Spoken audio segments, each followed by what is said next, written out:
Ngayon nandito na naman kami sa Roma Coliseum. Ito dati yung ginagawa ng gladiator ng mga fighter. Dito ginagawa. Ngayon nagiging tourist spot na lang ito.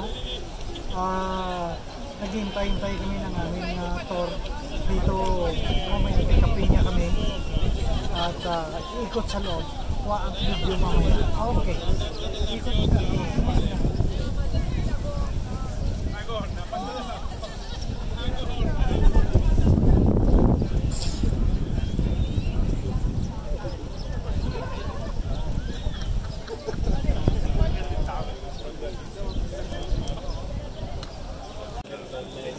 Yeah, tour guide yan.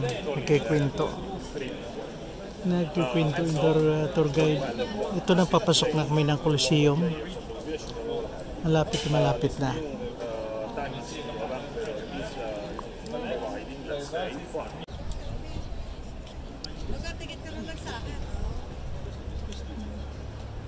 Ito yung gladiator na noon. Wow. Ito na ngayon ang actual na gladiator noon sa Whenever I'm in a city and I see skyscrapers, Spider-Man. What if I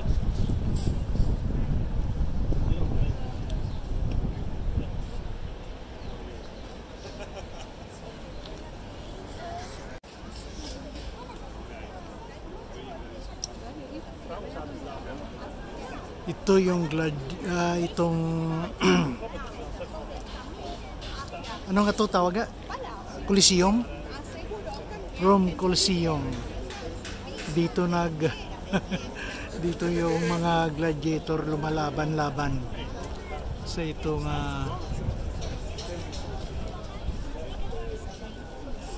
medyo mahirap lang mag-video dahil sa daming tao. Saka limited lang yung oras. Kasi kung mapabayaan mo, iwanan ka eh.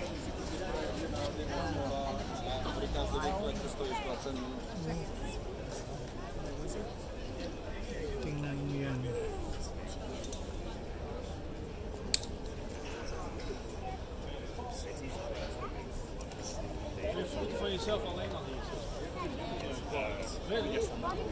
saying Augustus is the first emperor?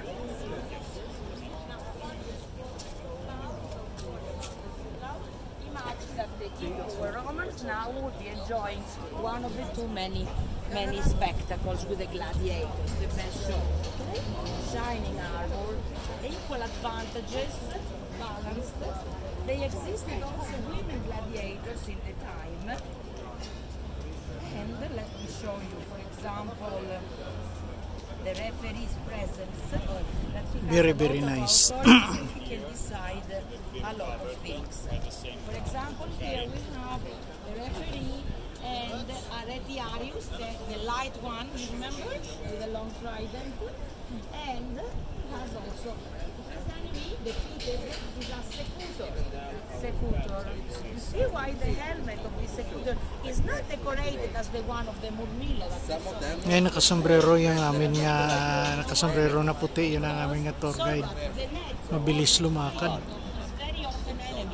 Retiarius would not stay on the helmet, fall down. Okay?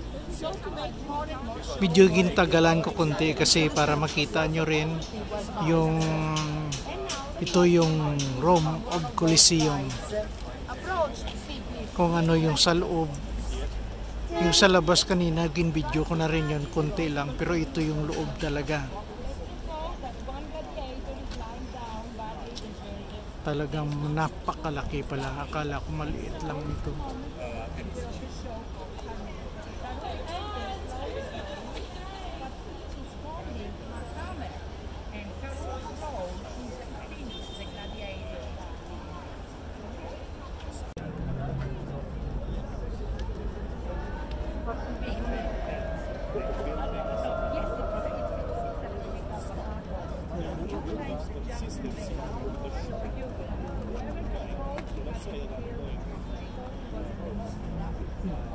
Napakaganda.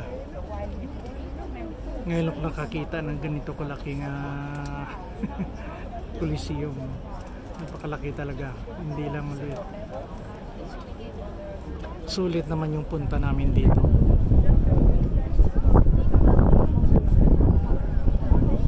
Kaya pa ulit-ulit ko yan nga ginvideo para medyo maliwanag naman makita nyo.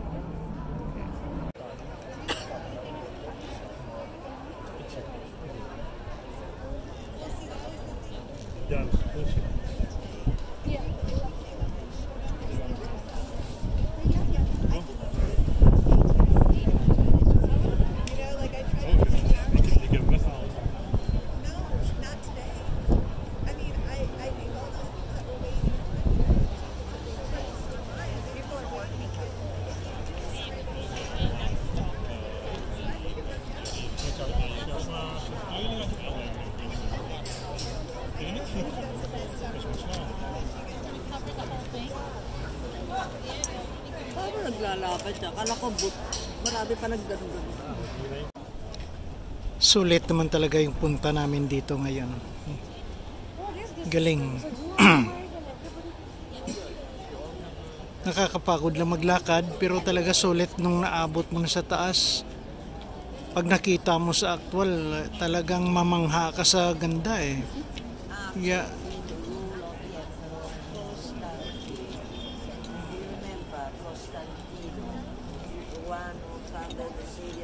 Yeah.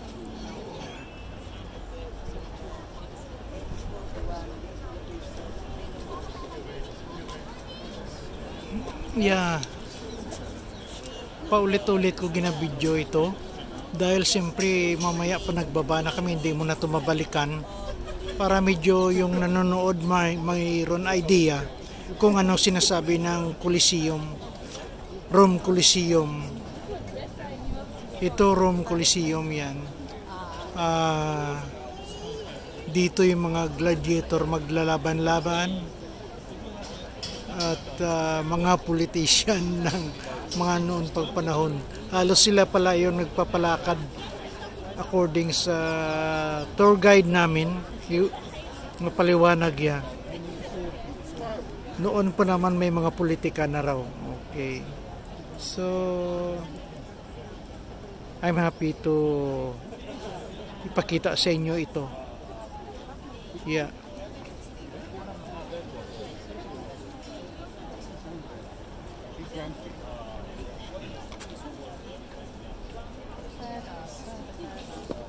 Ayan. Maririnig mo yan ang aming tour guide nagsasalita. So siya nagpapaliwanag yan. Hindi pa na-stay pa kami rito hanggang ngayon.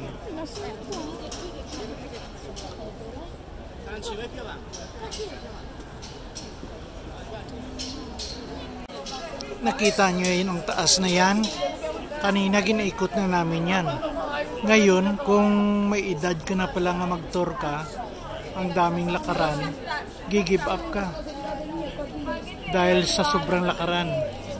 Sa akyat baba, kaya medyo may pagod konti. Ayun. Saka habang nagbibideo ka, panay ang lingon mo sa inyo nga tour guide kasi pag naiwanan ka, magko-complain din yung mga kasama mo. Okay.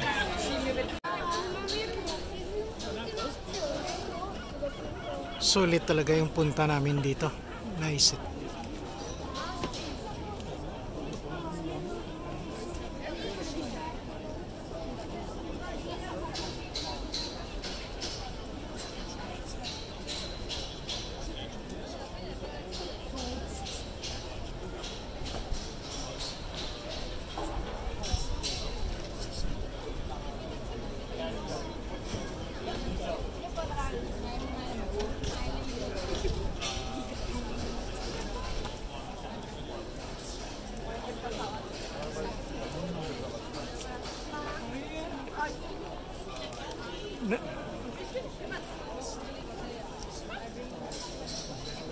Sinasabi ng tour guide namin yung laban-laban daw dito, mga 29 fights, halos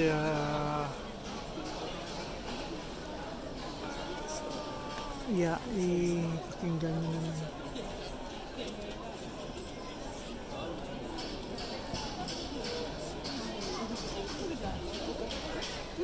Ito na lang ngayon ang nakakuha nyo.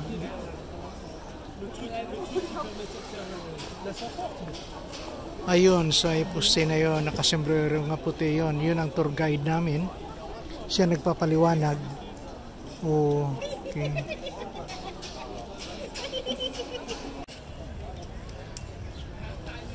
Sa labas na ito ng Coliseum, Rome Coliseum, tingnan nyo yan. Labas na to kanina, yung mga video ko, nasa loob yun. Ito na yun, tingnan nyo yan. Yung tao, napakarami. Halos nandito na kami sa labas. Patapos na yung amin nga tour. Ayun. Ito landmark. Talaga to ng mga Roman Empire noon. Kinapaliwanag ya.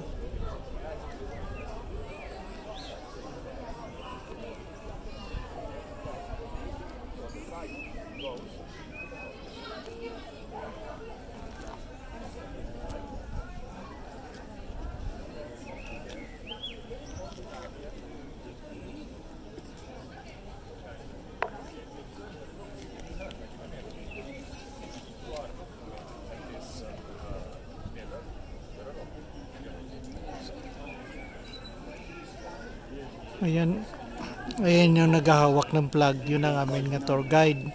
Siya nagpapaliwanag.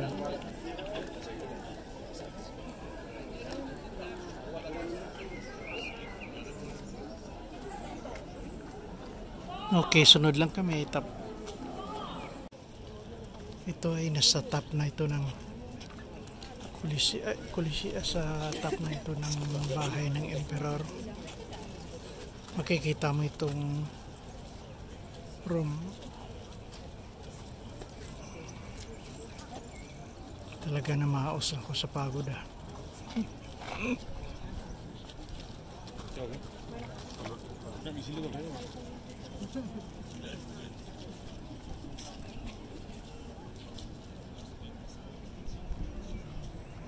Ano nga to sa taas ito?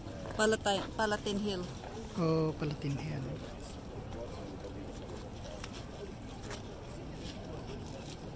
Grabe pala yung laki nito ng ano.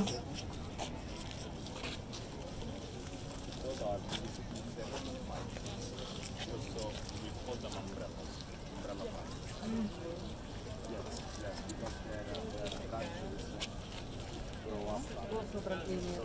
Sabi na July. Sabi na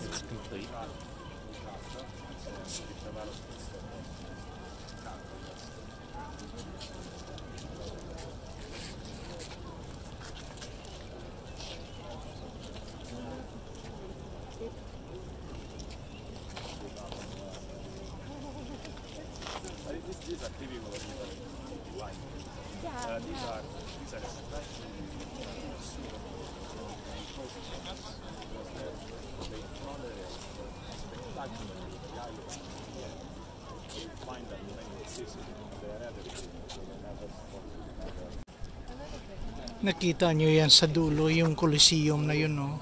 Grabing lakaran. Pero sulit naman.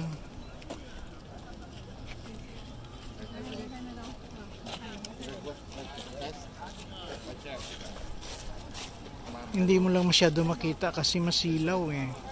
Kung anong ginabidyo mo. Pero sinusubukan nga maganda.